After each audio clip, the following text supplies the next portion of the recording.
Enzyme inhibition में जो concept है उसमें सबस्ट्रेट और इनहिबिटर के बीच का एक रिलेशनशिप लोग पढ़ते हैं। सबस्ट्रेट और इनहिबिटर के बीच में, सबस्ट्रेट और इनहिबिटर के बीच में बोलने का मतलब क्या है कि सबस्ट्रेट जो है वह एंजाइम के लिए सुटेबल है क्योंकि वो एंजाइम से जुड़कर तुरंत प्रोडक्ट में कन्वर्ट होता है।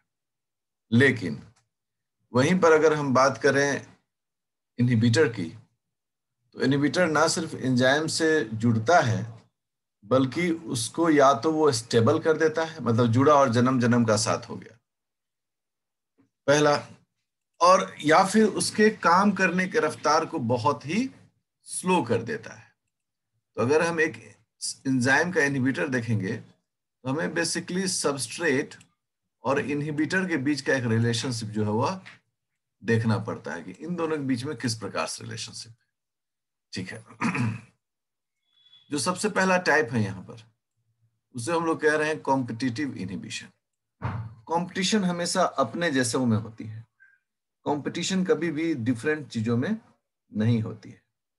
तो इसका अर्थ क्लियर है कि कॉम्पिटिटिव इनहिबिशन में सबस्ट्रेट और इनहिबिटर दोनों आपस में मिलते हैं। मतलब सिमिलैरिटी जो है वो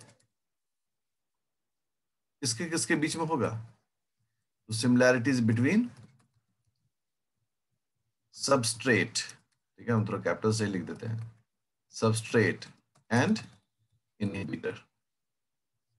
तो यहां सिमिलैरिटी जो है वो सबस्ट्रेट और इनहिबिटर में होता है, और इसी कारण से एंजाइम ये रिकॉग्नाइज नहीं कर पाता है कि कौन सबस्ट्रेट है और कौन इनहिबिटर है, बल्कि इस तरह के कंडीशंस में एंजाइम जो होता है prefers inhibitor much effectively than the substrate. मतलब सबस्ट्रेट की तुलना में एंजाइम जो है वह इनहिबिटर को प्रिफर करता है। क्यों प्रिफर करता है? बिकॉज ऑफ द स्टेबिलिटी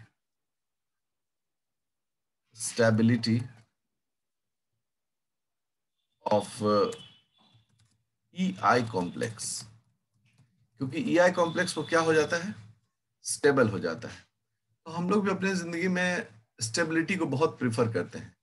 अरे यार अपना लाइफ तो सेट हो जाए, ये कर लें सेट हो जाए, ये वो कर लें स्टेबल हो जाए। माँ पिता भी बोलते हैं बच्चा कुछ ऐसा कर लो जिससे जिंदगी स्टेबल हो जाए।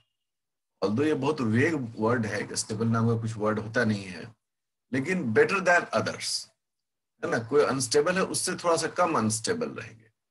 इस प्रकार से एंजाइम ज्यादातर प्रिफर करता है इनहिबिटर्स को ही, क्योंकि उसके साथ उसकी स्टेबिलिटी जुड़ी रहती है। नॉर्मली एक कोई रिएक्शन हो तो रिएक्शन कैसे काम करता है? एंजाइम है, इसके साथ सबस्ट्रेट जुड़ा, नॉर्मल कोर्स में ES कॉम्प्लेक्स बना, और फिर एक प्रोडक्ट मिला और एंजाइम बाहर निकल गया। It is a normal process. ये जो घटना है वो क्या है? नॉर्मल प्रोसेस है, ऐसा ही होता है। लेकिन अगर यही घटना में सबस्ट्रेट के जगह कौन आ जाए?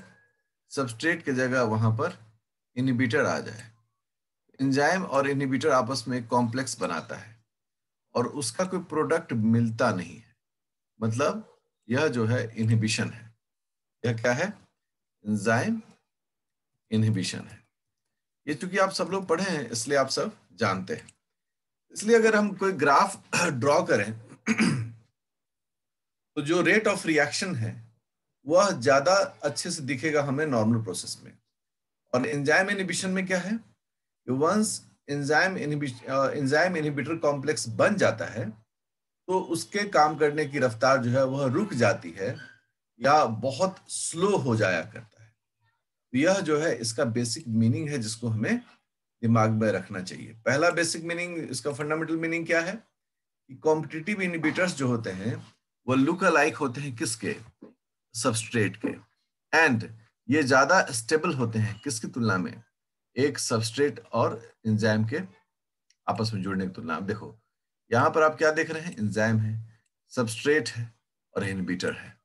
तो एंजाइम किसको प्रिफर कर रहा है, सबस्ट्रेट को। वो सबस्ट्रेट के साथ जुड़कर और क्या बनाए, ईआई कॉम्प्लेक्स बनाए।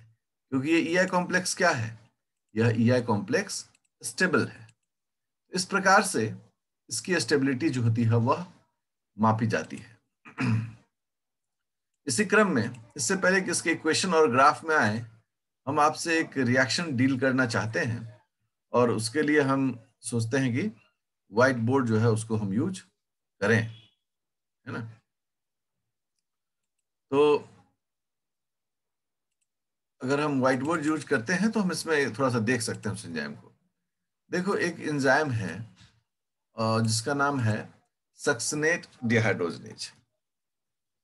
सक्सिनेट डिहाइड्रोजिनेज, इसका ये एंजाइम है ना, ये एंजाइम है, हमने कैपिटल से इसको कर दिया। और इसका सबस्ट्रेट क्या है, कहते हैं इसका सबस्ट्रेट जो है वह है सक्सिनेट। सक्सिनेट, हाँ ये इसका सबस्ट्रेट है, तो उसको हम लोगों ने सबस्ट्रेट कह दिया। प्लस एंजाइम के साथ एफएडी रहता है, ठीक है, एफएडी भी है। उसके बाद क्या होता है, इसका एक प्रोडक्ट बनता है। प्रोडक्ट में क्या बनता है,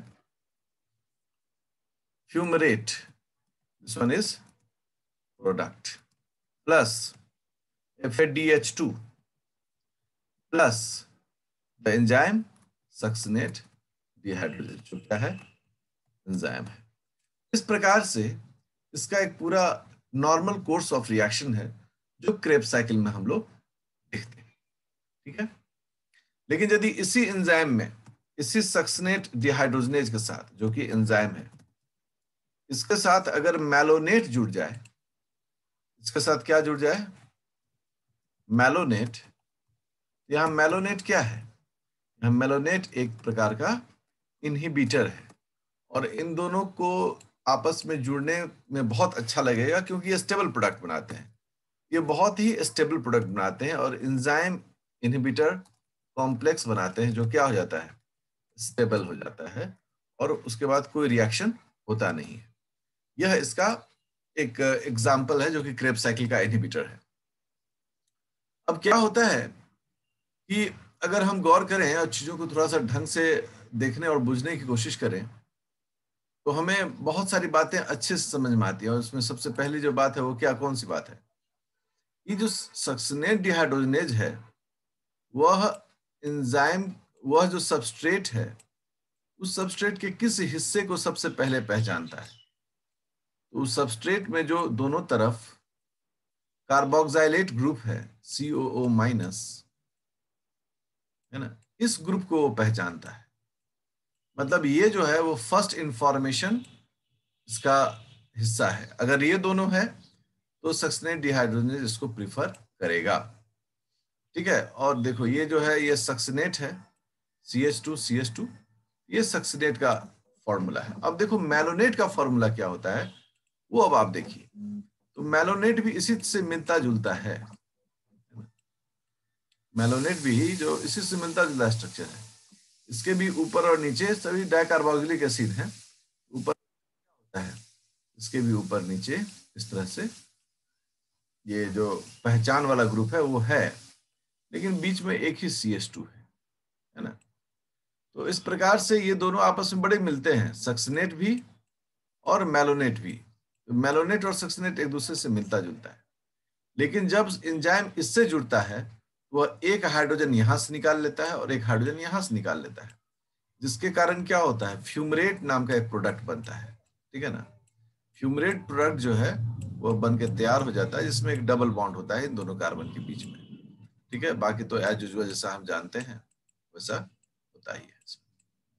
तो इस प्रकार से स्ट्रक्चर। लेकिन जब मेलोनेट की बारी आती है ना, मेलोनेट जो कि ये है, तो यहां से हाइड्रोजन नहीं निकाल सकता है क्योंकि एकदम सिमेट्रिकल है। कैसे सिमेट्रिकल है, देखो इधर एक हाइड्रोजन, इधर एक हाइड्रोजन और इधर carboxylate group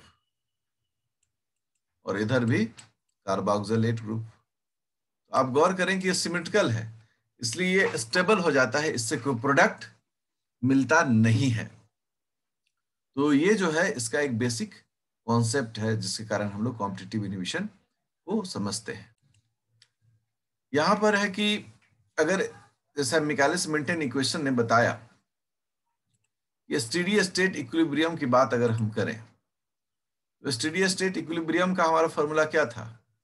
initial velocity is equal to V max S concentration of substrate plus K M by K M plus S, यही फॉर्मूला था हमारा इनिशियल वेलोसिटी के लिए। अब इसी के एम के पहले एक लग गया अल्फा। ये अल्फा क्या है? ये अल्फा जो है वह इस कॉम्पिटिटिव इनहिबिशन के लिए यूज किया जाने वाला एक यूनिट है, जिसका मतलब होता है 1 plus inhibitor concentration of inhibitor by K1। ये जो फॉर्मूला है ये क्या बताता है कि 1 प्लस इनहिबिटर बाय K1। यहां पर K1 क्या है? K1 जो है वो rate of association of enzyme plus substrate है। हमको हरदम अपने बातों को एकदम अच्छे से रखना चाहिए कि K1 किसको रिप्रेजेंट कर रहा है? एंजाइम प्लस इनहिबिटर, इसके जो जुड़ने की रफ्तार है का जो रेट है उसको हम लोग रिप्रेजेंट कर रहे हैं किससे? उसको हम लोग रिप्रेजेंट कर रहे हैं K1 से। तो K1 इसका है। यह K1 किसके कॉन्सेंट्रेशन पर मतलब डिपेंड करेगा? अगर यहाँ सबस्ट्रेट रहता तो सबस्ट्रेट के कॉन्सेंट्रेशन पर, लेकिन यहाँ तो इनहिबिटर है, इसका मतलब है कि इनहिबिटर कॉन्सेंट्रेशन पर। तो आप देखिए कि यहाँ जो फॉर्मूला लिखा हुआ है उसमें है कि इनहिबिटर का कॉन्सेंट्रेशन है ये 1 plus concentration of inhibitor by K1। Inhibitor की मात्रा जितनी बढ़ती जाएगी K1 का जो रेट है वो उतना ही घटता जाएगा, क्योंकि ये इस तरह का रिलेशनशिप है, इनवर्सली प्रोपोर्शनल का रिलेशनशिप है। तो आप इसको इस तरीके से समझें कि अल्फा जो है वह इनहिबिटर के एफिनिटी को दर्शाता है, और K1 तो हम सब जानते हैं K1 क्या है। तो रेट ऑफ एंजाइम और एंजाइम और इनहिबिटर का बाइंडिंग और EF फॉर्मेशन से K1 बनता है। क्योंकि हम लोग जब भी कोई रिएक्शन लिखते हैं तो कैसे लिखते हैं उसको? कोई भी रिएक्शन लिखते हैं तो हम लोग इस प्रकार से लिखते हैं, enzyme plus inhibitor equal to EI complex, यही लिखते हैं। और इसको हम लोग क्या कहते हैं कि ये फॉरवर्ड रिएक्शन है, और यहाँ पर हो गया K1। तो K1 डिसाइड करता है कि एंजाइम इनहिबिटर कॉम्प्लेक्स कितनी तेजी से बनेगा। अगर K1 बहुत तेज है तो पटाख से बन जाएगा, और होता भी है। जो नॉर्मल जो एंजाइम सबस्ट्रेट कॉम्प्लेक्स होता है उसकी तुलना में एंजाइम इनहिबिटर कॉम्प्लेक्स बहुत तेजी से बनता है ना, बहुत तेजी से बनता है। और जितना इनहिबिटर ज्यादा होगा उतना अल्फा का वैल्यू भी क्या होगा? बढ़ेगा। ये सब चीज समझने और बुझने की है, क्योंकि इसी पर बहुत सारे सवाल भी आते हैं डिराइव्ड फॉर्म में। देखो क्या है कि अगर concentration of inhibitor is less than concentration of substrate, तो हम लोग कहते हैं कि इनहिबिशन जो कॉम्पिटिटिव एंजाइम इनहिबिशन है, competitive enzyme inhibition is negligible. Negligible, ठीक है ना? नेग्लिजिबल, पता नहीं हम इसके स्पेलिंग में कंफ्यूज हो रहे हैं। ओके, नेग्लिजिबल है मतलब कि अगर एंजाइम है, सबस्ट्रेट भी है और इनहिबिटर भी है। इसमें उदाहरण बताओ कि सक्सिनेट बहुत सारा हो 100 और मैलोनेट 5 हो, तो एंजाइम के सेहत पर असर नहीं पड़ता है, किसी प्रकार का इनहिबिशन सामान्यतया नहीं देखा जाता है। लेकिन यहीं पर अगर केस पलट दें और क्या कहें कि concentration of inhibitor is much high, much high के इवन इक्वल भी हो जाए तो काफी है, सबस्ट्रेट, तो कॉम्पिटिटिव एंजाइम इनहिबिशन जो है, competitive enzyme inhibition is prominent. जो एंजाइम इनहिबिशन होगा वो जबरदस्त तरीके से होगा। इसका मतलब है कि हम जब भी कॉम्पिटिटिव एंजाइम इनहिबिशन पढ़ते हैं तो हमें कॉन्सेंट्रेशन ऑफ सबस्ट्रेट और कॉन्सेंट्रेशन ऑफ इनहिबिटर पर भी ध्यान देना चाहिए। मतलब हमें नोटिस किस बात की है, किस बात को हम नोटिस करते हैं कि what is the ratio of the concentration, मतलब ब्रैकेट में ही लिख लेते हैं, bracket concentration of substrate and and concentration of enzyme. ये हमें जरूर देखना चाहिए। और तब कई बार क्या होता है ना कि बहुत कम कॉन्सेंट्रेशन में इनहिबिटर दिया रहता है क्वेश्चन में, तो आंसर होता है कि no effect and not any kind of inhibition is observed. तो ये बहुत इंपॉर्टेंट बात होती है, इससे हमें ध्यान देना चाहिए। तो इस प्रकार से हम इन सब चीजों को देखते हैं। इसी बेसिस पर एक एप्लीकेशन दिया गया। इस एप्लीकेशन को आप सब लोग जानते हैं। क्या होता है कि जो लोग शराब जैसे बुरी आदतों के शिकार होते हैं और आदी होते हैं, उनके लिए क्या होता है कि कभी कभी घटिया शराब जो लोग बनाते हैं उसमें इथेनॉल की जगह मिथेनॉल ज्यादा होता है। यह मिथेनॉल जो है यह पहले आंख की क्षति करता है, ब्लाइंडनेस कॉज करता है, और अगर ज्यादा मात्रा में लोग ले लें तो जान तक जा सकती है। इसको बोलते हैं शराब, जहरीली शराब।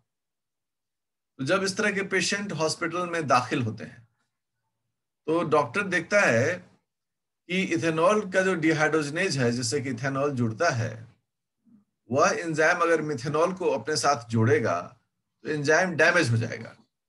इसलिए वो क्या करते हैं, ऐसे व्यक्ति को बहुत ज्यादा मात्रा में इथेनॉल पिलाना शुरू करते हैं, ठीक है, और उसको पिलाते ही रहते हैं और टॉक्सिसिटी को भी डिक्रीज करते हैं, पेट की सफाई भी कर देते हैं पहले, है ना। और उसके बाद क्या करते हैं, वो उसको इथेनॉल की मात्रा पिलाते हैं। रिजल्ट क्या होता है कि इथेनॉल जैसे ब्लड में जाएगा तो जो एंजाइम है उस एंजाइम पर वो अपना दाखिल करेगा कि मैं ज्यादा हूं, मेरा कॉन्सेंट्रेशन क्या है, ज्यादा है, तो मैं इस एंजाइम के साथ जुड़ूंगा। यहाँ पर इथेनॉल जो है वह सबस्ट्रेट है, जबकि मिथेनॉल जो है वह इनहिबिटर है। अगर सबस्ट्रेट की मात्रा क्या कर दी जाए, बढ़ा दी जाए, तो वो जो हमें क्षति पहुंचाने वाला चीज है उस व्यक्ति को वह रोका जा सकता है। और इस प्रकार से यह जो है ऊपर जो पढ़े हैं अल्फा वैल्यू, इसमें अल्फा वैल्यू क्या होता है, घट जाता है। और अल्फा वैल्यू के घटते ही टॉक्सिसिटी का इफेक्ट जो है वह कम हो जाता है। इस एग्जाम्पल में अगर हमें कोई पूछे तो हम बोलेंगे इसमें जो अपरेंट केएम है उसका वैल्यू बहुत घट जाता है और इस प्रकार से वह मरीज बच पाता है। इसलिए जो भी जहरीली शराब पीने से लोग जाते हैं हॉस्पिटल में, उनको ओरिजिनल वाइन पिलाया जाता है ताकि यह रिलेशनशिप को वो देख सके। अब जो डबल रेसिप्रोकल प्लॉट है ये तो आप सब लोग पढ़े हैं, मैंने बताया है। इसमें सब इनवर्स में है। इनिशियल वेलोसिटी का inverse alpha K M by V max into 1 by substrate concentration, V max का एक फॉर्मूला है, इसको मैंने बताया था। इस बेसिस पर अगर आप देखें तो यहाँ पर अल्फा के 3 वैल्यू हैं, alpha is equal to 3, alpha is equal to 2, alpha is equal to 1। अब हम लोग सीधे क्या कहते हैं कि अल्फा डिपेंड करता है ना, कि ये डायरेक्टली डिपेंड कर रहा है अल्फा किस पर, ये डायरेक्टली डिपेंड कर रहा है के एम वैल्यू पर। तो अल्फा का जो है वो डिपेंड करता है कि आई का कॉन्सेंट्रेशन कितना है, इनहिबिटर का कॉन्सेंट्रेशन कितना है ना, इनहिबिटर का कॉन्सेंट्रेशन कितना है इस पर डिपेंड करता है। देखिए जैसे जैसे इनहिबिटर की मात्रा बढ़ी है, आप अच्छे से ग्राफ को समझ लें सब लोग, जैसे जैसे इनहिबिटर की मात्रा बढ़ी है अल्फा का भी वैल्यू क्या हुआ है, बढ़ा है, 1 से 3 पहुंचा है। जब कोई इनहिबिटर नहीं है, जब इनहिबिटर कॉन्सेंट्रेशन नेग्लिजिबल है, तो अल्फा 1 है, ये देखिए, है ना। लेकिन वहीं जब इनहिबिटर कॉन्सेंट्रेशन हाई हो गया तो अल्फा कितना है, 3 है। तो यहाँ जो स्लोप है वो किस पर डिपेंड करेगा, alpha K M by V max, यही स्लोप का डिटरमाइनिंग फैक्टर है, ठीक है। यही इस स्लोप का डिटरमाइनिंग फैक्टर है कि जैसे जैसे इनहिबिटर बढ़ेगा वैसे वैसे अल्फा का वैल्यू भी बढ़ेगा। करेक्ट? किसी को कुछ पूछना है? आप लोग अच्छे से इसमें स्टिक कर करिए। ये जो है ना, ये वेलोसिटी दिखा रहा है कितना तेजी से काम करेगा, और ये कॉन्सेंट्रेशन ऑफ सबस्ट्रेट दिखा रहा है ना। आप जैसे से सबस्ट्रेट का कॉन्सेंट्रेशन बढ़ा रहे हैं और आप इनहिबिटर को अगर कांस्टेंट रखते हैं तो वो अल्फा का वैल्यू कम है, लेकिन आप सबस्ट्रेट का कॉन्सेंट्रेशन घटा कर अगर इनहिबिटर का कॉन्सेंट्रेशन बढ़ाते हैं तो स्लोप जो है वो अपवर्ड जाता है, अर्थात कि यह वेलोसिटी जो है वह काफी मतलब अफेक्ट करता है किसके रेट को, एंजाइम सबस्ट्रेट बाइंडिंग कॉम्प्लेक्स को। इसलिए सबस्ट्रेट जुड़ नहीं पाता है और इनहिबिटर उससे आकर आराम से जुड़ जाता है। अब है अनकॉम्पिटिटिव इनहिबिशन।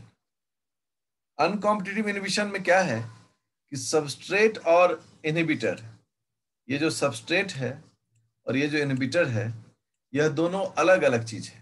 अगर सबस्ट्रेट गोल है तो इनहिबिटर चिपटा है ना, मतलब दोनों अलग अलग चीजें हैं। और सबस्ट्रेट और इनहिबिटर रहेंगे तो इनहिबिटर कभी भी एंजाइम से पहले बाइंड नहीं करता है, पहले एंजाइम और सबस्ट्रेट ही आपस में जुड़ता है और उसके बाद इससे इनहिबिटर जुड़ता है। इसका मतलब साफ है कि एंजाइम में इनहिबिटर तभी जुड़ सकता है इस कंडीशन में जब सबस्ट्रेट पहले से जुड़ा हुआ हो। और ये जो कॉम्प्लेक्स बना रहा है वो बना रहा है एंजाइम सबस्ट्रेट इनहिबिटर कॉम्प्लेक्स, और इसके बाद इसका प्रोडक्शन क्या हो जाता है, बहुत स्लो हो जाता है।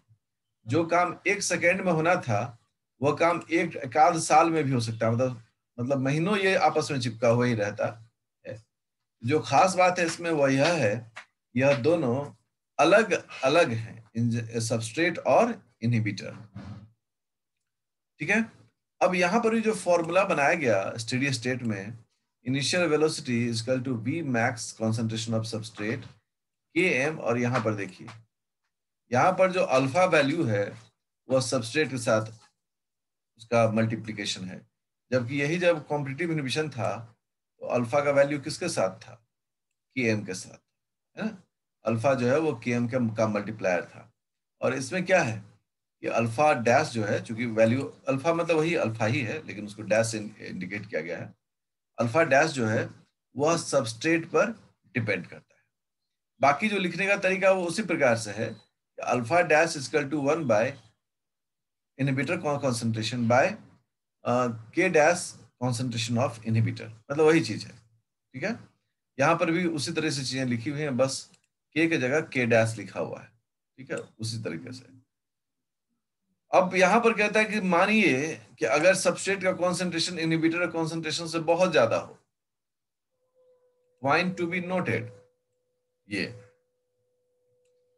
वहां ऊपर में क्या था कॉम्पिटिटिव इनहिबिशन में, कि अगर सबस्ट्रेट एंजाइम से बहुत ज्यादा होगा तो इनहिबिशन का इफेक्ट दिखेगा ही नहीं, है ना, मतलब इनहिबिशन नहीं होगा या नहीं के बराबर होगा, निग्लिजिबल होगा। यहां पर भी वही पूछ रहा है सवाल कि मान लो कि अगर सबस्ट्रेट का कॉन्सेंट्रेशन एंजाइम के कॉन्सेंट्रेशन से बहुत ज्यादा हो तो इनिशियल वेलोसिटी किस पर डिपेंड करेगा, तो इनिशियल वेलोसिटी डिपेंड करेगा V max, maximum velocity, by alpha dash पर। ये अल्फा डैश किसको रिप्रेजेंट करता है, concentration of inhibitor by K dash I. ठीक है? तो ये जो है इनिशियल वेलोसिटी इस पर डिपेंड करेगा। और इसका जैसे ही कोई ग्राफ बनता है तो देखिए ग्राफ का अप्रोच कैसा होता है। ये ग्राफ पिंग पोंग ग्राफ है। पिंग पोंग मतलब पैरेलल ग्राफ से। आप देखें इसमें कोई भी ग्राफ जो है वह कॉमन पॉइंट पर कटता नहीं है ना। ये ग्राफ यहाँ पर अल्फा डैश के लिए है, ये फिर अल्फा डैश के लिए बढ़ गया वैल्यू, ये भी अल्फा डैश के लिए है बढ़ गया वैल्यू, और ये जो तीनों वैल्यू बढ़ा है उसके साथ आप गौर करेंगे तो इनहिबिटर का भी जो कॉन्सेंट्रेशन हो क्या हो रहा है, बढ़ रहा है। अर्थात जैसे जैसे इनहिबिटर का कॉन्सेंट्रेशन बढ़ेगा वैसे वैसे अल्फा डैश का वैल्यू क्या होगा, बढ़ेगा। बट दोनों के ग्राफ में क्या है कि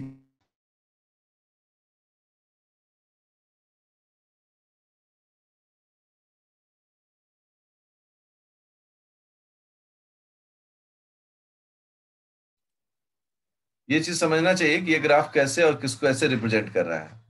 ठीक है, तो इस ग्राफ से कोई भी ज्यादा परेशान होने की बात नहीं है, बस इसको देखना और समझना है ये ग्राफ किसको और कैसे रिप्रेजेंट कर रहा है। लेकिन मैं अब जो नेक्स्ट टाइप है वह टाइप है मिक्स्ड इनहिबिटर।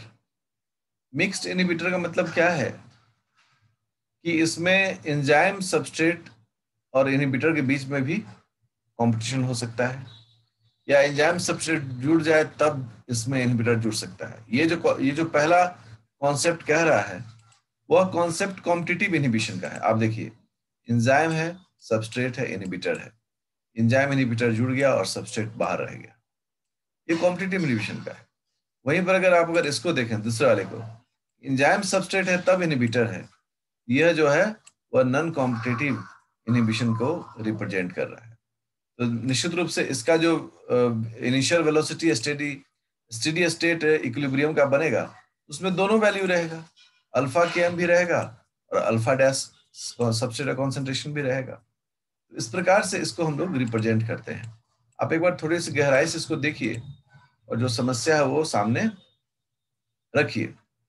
अब मुद्दा होता है कि एंजाइम अगर इस प्रकार से काम करता है, उसके फंक्शनिंग का क्या पैरामीटर्स है। फंक्शनिंग के पैरामीटर्स में हम लोग हमेशा बोलते हैं, और मैंने कई बार आपको समझाया भी है, एंजाइम और सबस्ट्रेट जब आपस में जुड़ते हैं तो ईएस कॉम्प्लेक्स बनता है, उसके बाद सबस्ट्रेट में परिवर्तन आता है, वो प्रोडक्ट में कन्वर्ट होता है, और तब फिर वो प्रोडक्ट एंजाइम से क्या होता है, अलग हो जाता है। तो निश्चित रूप से यही कॉन्सेप्ट में ये काम करता है कि जब एक कोई प्रोसेस स्टार्ट हो तो स्टार्टिंग पॉइंट पर हम लोग क्या कहते हैं, या तो वो आगे जा सकता है या पीछे जा सकता है, इसको फॉरवर्ड या बैकवर्ड कहते हैं, या ग्राउंड स्टेट होता है ना। और एक बार जब वो एक्साइटेड स्टेट में पहुंच गया तो फिर वो प्रोडक्ट में ही चेंज होगा। सामान्यतः वो रिवर्सिबल नहीं होता है, कहीं कहीं रिवर्ट भी करता है। इसके लिए टेम्परेचर, इसके लिए पार्शियल प्रेशर, इसके लिए कॉन्सेंट्रेशन ऑफ सॉल्यूट मतलब कि सबस्ट्रेट है, यह सब कुछ जरूरी होता है। और हम लोग एनर्जी के कॉन्सेप्ट में ही सारी बातों को रखते हैं। हम लोग जब भी बातों को रखते हैं तो किसे कॉन्सेप्ट में रखते हैं, एनर्जी कॉन्सेप्ट में। और आप देखिए यहाँ पर गिब्स फ्री एनर्जी है, इसको अलग अलग तरीके से इंडिकेट किया गया है।